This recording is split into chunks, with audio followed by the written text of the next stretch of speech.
Well, hi guys. I'm shooting from Florida still. It's somewhat of a cloudy day down here right now, but it's beautiful. So the subject of this video kind of ties into some of the wildlife sounds you might hear around me.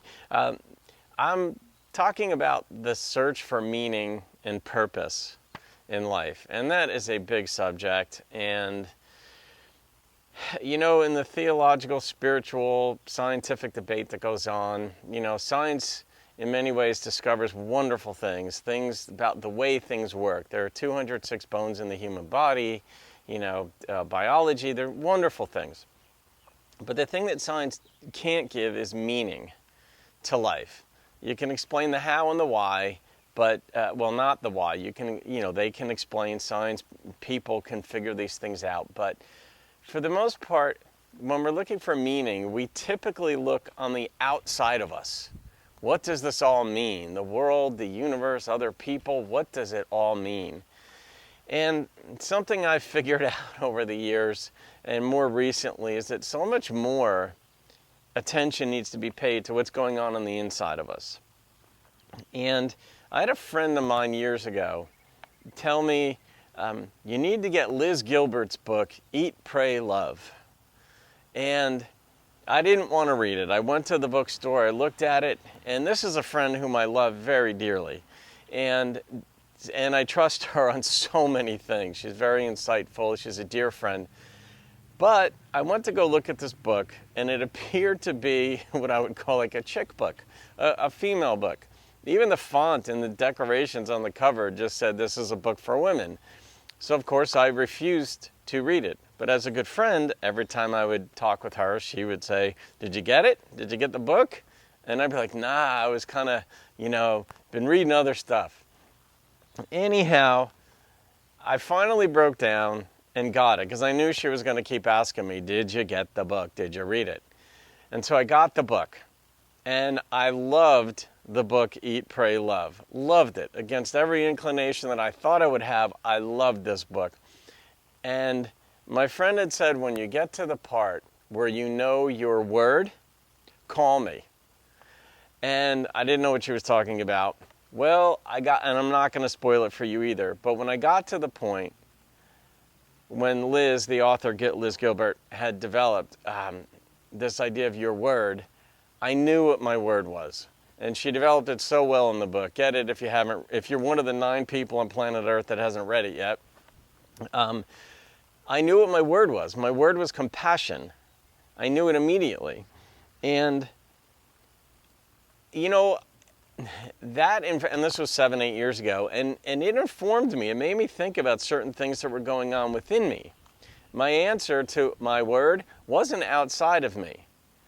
So, and then just recently, like within the past 2 days or so, Anne Lamott tweeted out, and I'm going to read it. I don't know if it was her quote, because she's brilliant in her own right, or if it was a quote of someone else. But here's what she said.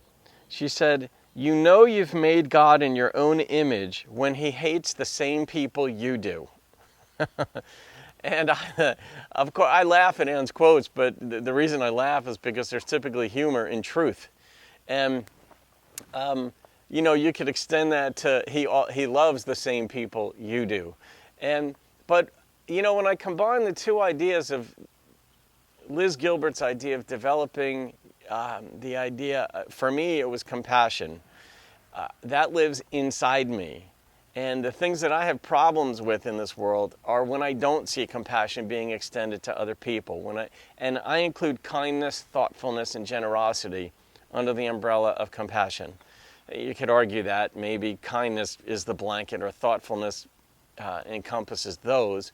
But in any case, it's really a hodgepodge of being kind and thoughtful and taking care of other people better. And then we could get into a question of what those means are.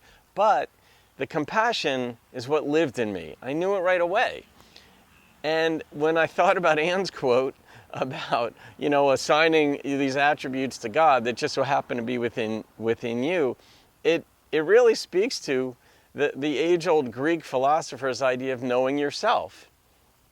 And, when I was watering the lawn, last year I was thinking about this, how I started to notice that when I watered the lawn with the handheld hose, that I ignored the spots that were closest to me. I was always looking out there. And so I would spray the furthest reaching things, and it was fun to put it on shoot as far as it will go and all that. But I started to notice that I was ignoring the spots that were closest to me. And I thought, wow, is that sort of the way I approach life? And I don't see myself as very different than other people.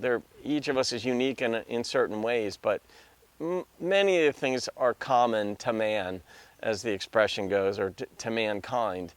So I wondered, is that the way we approach life? We're always looking out there. And then even so much so that the things that are going on within us, we'll even attribute to God, if you believe in God, which I do. But how much of it is really going on inside us? And maybe is that the way we're supposed to be approaching life, is to get to know ourselves better, find out what lives within us uniquely, and assuming it's good, to live out of that framework. Instead of looking to the outside for all of our information or guidance. The answer might be inside us all along. Maybe there are things to look within to get answers. So, I take responsibility for how I'm living. Good or bad. There are good things that I do, there are bad things that I do, and which is true of all of us. And if there's a judgment day, I can't imagine, at least for me, that living out of a framework of kindness, thoughtfulness, and generosity would be something that I'd be held responsible for in a negative light. So that informs me on how I want to live my life. Because I want to live my life out of a framework of compassion, of kindness, I get burned. I've gotten burned by people that I've trusted. But I'll take that risk. Because no matter what the framework is out of which you operate, this world will find a way to hurt you. So I've just decided I'm going to be true to those things. And whatever your things are, the framework out of which you want to operate, it's okay. I even recommend it to look inside, find out what your strengths are, find out what drives you. And then fine-tune certain things that you might need to fine-tune. If something is driving you just to have a better golf score, then you need to calibrate that. You need to keep searching and keep searching. And it might take you 20 years. It took me a long time to find out that the thing that I really believe in how to live my life, is compassion. And it might take you a long time to find that. Because frequently we'll look at monetary gains, career orientation, which is only a part of life, but that won't satisfy you. So I guess what I would say is that kindness, thoughtfulness, generosity are good places to start. Find out if they live within you on some level.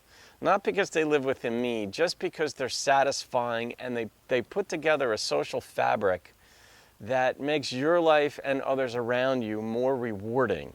And then fine-tune it. If being aggressive in certain realms, like if you are in business or if you are a police officer, aggression can serve you well.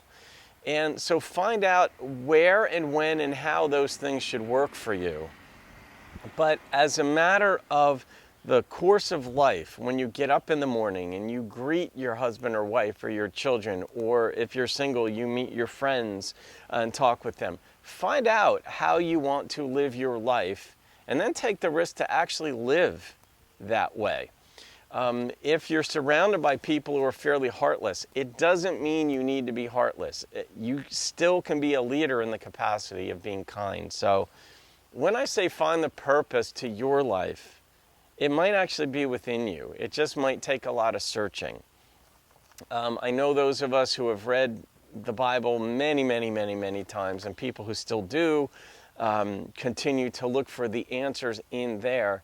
There's good information in there, but it won't tell you specifically how you are made. The Bible doesn't have the answer to how are you supposed to look at a bird when it flies by, how you're supposed to feel when you behold a wave. That's a wave of the ocean. That's very personal. So continue sort of embracing the idea of looking within and finding out how you're made and then trying to live in accordance with that, that will give your life much more meaning. Science won't give you that meaning. Okay, and that's not to knock science, because science is incredibly valuable, and I love various aspects of science and the scientific community and quantum mechanics and what the Hubble Space Telescope finds and microwaves and all these things that inform us of certain things and give us expanded thought. But they won't give us, those things will not give us the meaning to life. They'll give us how things work, but not why. So anyway, there's a little bit to get you thinking, guys. If you would, subscribe to my channel, and maybe I'll see you over on my website. And I wish you well in your journey of life. Have a great day, guys.